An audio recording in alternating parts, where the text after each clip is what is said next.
2021, année des percées surnaturelles. C'est le thème général de notre jeûne. Mais pour la deuxième semaine, c'est les percées surnaturelles et leur déclenchement.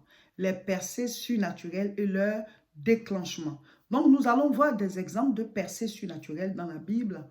Aujourd'hui, on va voir la percée surnaturelle de Joseph. Et oui, Joseph a fait une percée surnaturelle. Il est juif d'origine, l'un des fils de Jacob. Jacob que Dieu a appelé Israël. Et Joseph s'est retrouvé en Égypte. Et à un certain moment, c'est vrai qu'il a traversé beaucoup d'épreuves, mais Joseph s'est retrouvé le numéro 2, le premier ministre. C'est maintenant qu'on dit premier ministre, mais il était presque l'adjoint de Pharaon. Il a été établi de manière surnaturelle. Normalement, Joseph ne pouvait pas se retrouver premier ministre en Égypte. Il ne pouvait pas se retrouver adjoint de Pharaon. La preuve en est qu'il est rentré en Égypte comme un esclave.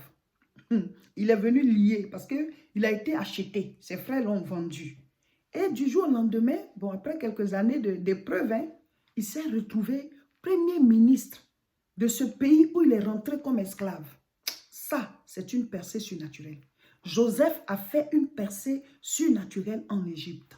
C'est pour cela que nous avons décrété notre année 2021, année des percées surnaturelles. Et c'est le thème de notre jeûne. Mon frère, ma soeur, tu dois vivre ta percée. Tu dois faire ta percée surnaturelle. Lisons Genèse 37, à partir du verset 5.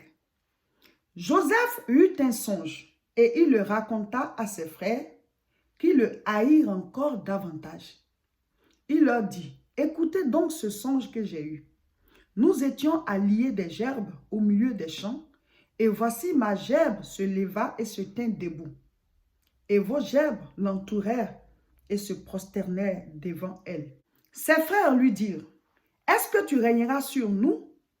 Est-ce que tu nous gouverneras? Et ils le haïrent encore davantage à cause de ses songes et à cause de ses paroles. Verset 9. Il eut encore un autre songe et il le raconta à ses frères et il dit, j'ai eu encore un songe et voici le soleil, la lune et 11 étoiles se prosternèrent devant moi. Mon frère, ma soeur, voici Joseph à qui Dieu est en train de montrer la gloire future dans laquelle il va le faire entrer. Donc Dieu lui montre sa destinée. Dieu lui montre qu'il va l'élever. Il va l'élever, pas qu'il ne lèvera pas aussi ses frères, mais lui, Joseph, peut-être qu'il aura une percée plus grande que celle de ses frères. Mais ce qu'il n'avait pas compris, c'est qu'il y a des informations que Dieu te donne là. Tu dois te taire. Mais lui, il ne s'est pas tu. Il est allé expliquer de manière innocente à ses frères. Et ça ne leur a pas plu parce que déjà, leur père l'aimait beaucoup parce qu'il dit qu'il a eu dans sa vieillesse. Bon, ce n'est pas une raison aussi pour aimer un enfant plus que les autres. J'ai déjà prêché dessus. Il ne faut pas aimer l'un de ses enfants plus que les autres, quelle que soit la raison. Mais papa Jacob, papa Israël a commis l'erreur. Il aimait trop Joseph parce qu'il a eu dans sa vieillesse. Et donc, déjà, ça suscitait la haine.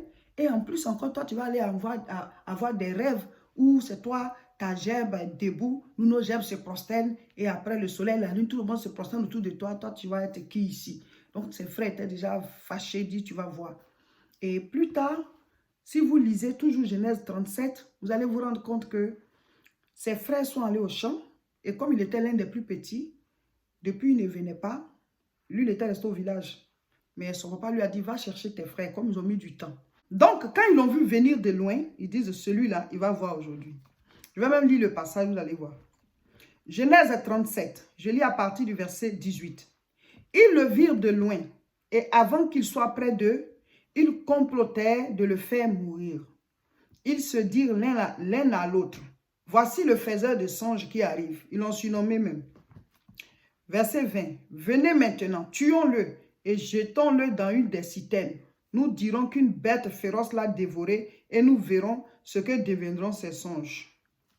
Heureusement, il y a un dedans, Ruben, verset 21. Ruben entendit cela et il le délivra de leurs mains. Et il dit, ne lui ôtons pas la vie. Ruben leur dit, ne répandez point du sang, jetez-le dans une citerne qui est au désert et ne mettez pas la main sur lui. Il avait dessein de le délivrer de leurs mains pour le faire retourner vers son père. Vous voyez, il y avait quand même un qui ne voulait pas que ça se passe comme ça. Mais tous les autres, là, ils voulaient le tuer. Donc, lui dit, non, on peut le jeter dans une citerne où il n'y a pas de l'eau. Parce qu'il voulait aller le délivrer après. Mais les autres ont été plus forts parce qu'ils étaient plus nombreux. Finalement, en discutant comme ça, ils ont décidé de le vendre aux marchands ambulants qui passaient, qui partaient en Égypte. Donc, lisez Genèse 37, vous allez voir. Et ils l'ont vendu.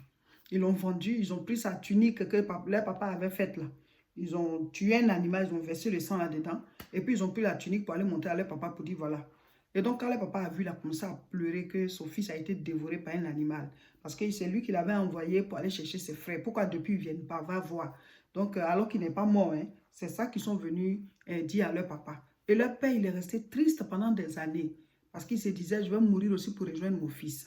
Et chaque fois, les frères de Joseph voulaient vraiment remonter le moral à leur père, mais ça ne marchait pas. Vous savez, un enfant, même si tu en as plusieurs, mais la perte d'un enfant, c'est difficile. Il faut vraiment que Dieu te guérisse.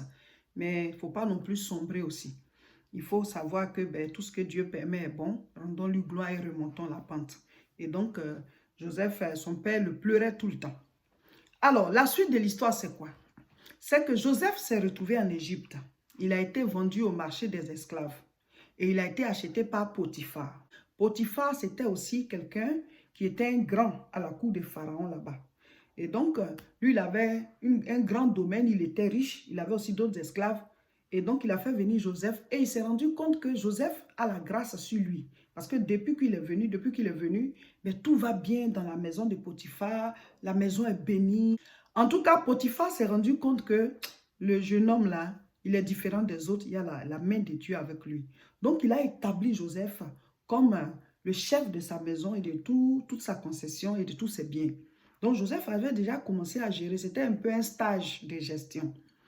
Mais la Bible dit que la femme de Potiphar, voici encore quelqu'un qui rentre en action, une mauvaise. Elle a commencé à convoiter le jeune. Elle dit, il faut qu'elle couche avec lui, il faut qu'elle couche avec lui. Elle a commencé à le tenter. Et Joseph a dit, non, je ne peux pas commettre un aussi grand mal. Pourquoi? Parce que Joseph avait la crainte de Dieu. Son père leur enseignait la parole. Parce que Dieu a dit à Abraham, je tisse une alliance avec toi, tu dois la transmettre de génération en génération. Mes paroles, la manière dont je veux que vous viviez là, vous devez transmettre. Donc, Abraham a transmis ça à Isaac. Isaac a transmis ça à Jacob et puis Ésaü, ses jumeaux. Et Jacob, qui a eu 12 fils, il a aussi transmis cela. Donc, ils ont la parole en eux. Donc, il dit non, je ne peux pas faire cela. Et Joseph a refusé. Je vais lire. Genèse 39, à partir du verset 7. Après ces choses, il arriva que la femme de son maître porta les yeux sur Joseph et dit, « Couche avec moi. » Verset 8, il refusa et dit à la femme de son maître, « Voici, mon maître ne prend avec moi connaissance de rien dans la maison. Et il a remis tout entre mes mains, tout ce qui lui appartient. Il n'est pas plus grand que moi dans cette maison. Il ne m'a rien interdit, excepté toi, parce que tu es sa femme. Comment ferais-je un aussi grand mal et pécherais-je contre Dieu? » Mais la femme a insisté. À un certain moment, elle a attrapé son vêtement. Lui, il a enlevé le vêtement là. Il a fui. Vous pouvez lire la suite. Et elle a pris le vêtement pour témoigner contre lui. Quelle mauvaise femme. Quelle mauvaise femme. Vous savez, sur la terre, il y a les pions de Dieu, il y a les pions de Satan. C'est là comme ça. C'est un pion de Satan. Quand ton cœur est mauvais, c'est Satan qui t'utilise. Donc, elle a présenté la Bible comme ça, que voilà, l'enfant là, il veut coucher avec moi, ce jeune que mon mari a ramené, cet esclave qu'il a établi là. Et donc, quand son mari est venu là, vous savez que les hommes, ils peuvent être gentils avec toi, de quelle manière, mais si c'est les femmes là, tout va changer. Il dit, allez, toi, Joseph, en prison. Donc, ils l'ont mis en prison. Il était là-bas de manière injuste. Mais le Dieu auquel il n'a pas voulu désobéir là, ne l'a pas oublié. On est en train de voir les percées surnaturelles et leur déclenchement. Comment est-ce que Joseph a déclenché sa percée surnaturelle? C'est en restant intègre. Joseph est resté intègre à la parole de Dieu. Il dit, je ne peux pas faire un aussi grand mal. Je ne peux pas faire un aussi grand mal. Parce que Potiphar, il a été bien avec moi. Je ne peux pas être ingrat envers lui. Et le fait de commettre l'adultère, coucher avec la femme d'autrui, c'est un péché contre mon Dieu. Joseph est resté attaché. Mais plusieurs personnes dans les épreuves vont voir le péché comme une voie de sortie. Tu ne peux pas rentrer dans tes percées. Ça dit tout sauf le péché. Si c'est la seule voie pour t'en sortir là, il faut préférer rester là. Dieu va trouver une autre solution. Donc Joseph dit non, ils l'ont mis en prison. Mais Dieu a trouvé une solution pour sortir Joseph de la prison.